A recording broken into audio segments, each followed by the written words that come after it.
बड' लेटेस्ट आपडेटआव बयखौबो बरायबाय। दिनैनि रादाबखौ फरायदों आं प्रमद खाख्लारि। गिबि निउस दङ।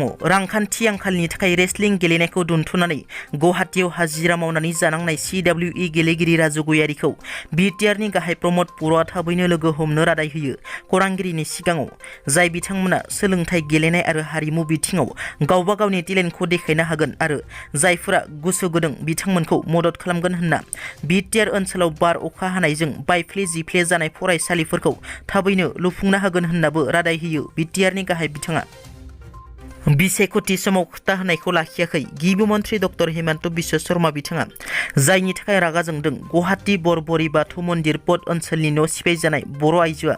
बिसायख'थि समाव गिबि मन्थ्रि हिमन्त बिश्व शर्माया खिलुनजियाफोरनि थाखाय नियादि पात्ता होगोन आं दङ होननानै बुंदोंमोन, नाथाय दिनै मानो उनफिनलांखो हिमन्त बिश्व शर्माया बिनि फिननायखौ होनांगौ।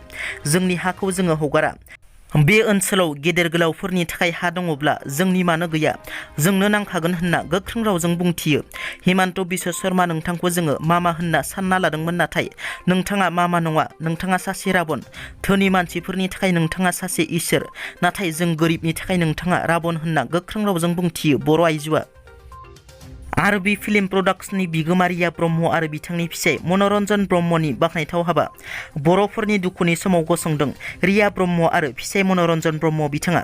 गुवाहाटी बरबरी बाथौ मन्दिर पद ओनसोलनि बर'फोरा सरकारजों न' सिफायजाना आलाय सिलाय जानांनाय बर'फोरनो रिया ब्रह्मनि फिसाया 1 लाख आरो रिया ब्रह्मआ गाव 10,000 रां अनसुंथाइ होदों।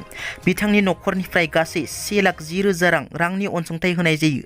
बुंथिनो गोनांदि रिया ब्रह्मनि न'खरा बेबादि रांनि अनसुंथाइ होनाया गिबि खेब नङा। सिगांनि समफोरावबो गोबां दुखुथिया सुबुंफोरनो बेबादि होबोदों बिथांनि न'खरा।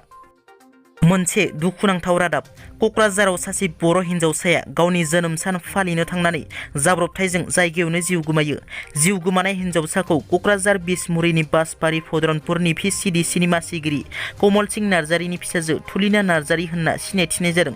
मिथिनो मोननाय बादिब्ला थुलिना नार्जारिया गावनि जोनोम सान फालिनानै न' फारसे थांफिननायावनो क'क्राझारनि JR र'ड तिनिआलियाव थुलिना गाखोनाय बाइकआ जाब्रबथाय जानानै थुलिना नार्जारिनि जायगायावनो जिउ खहा जायो आरो बाइक सालायग्रा हौवासाया गोब्राब जखम जायो।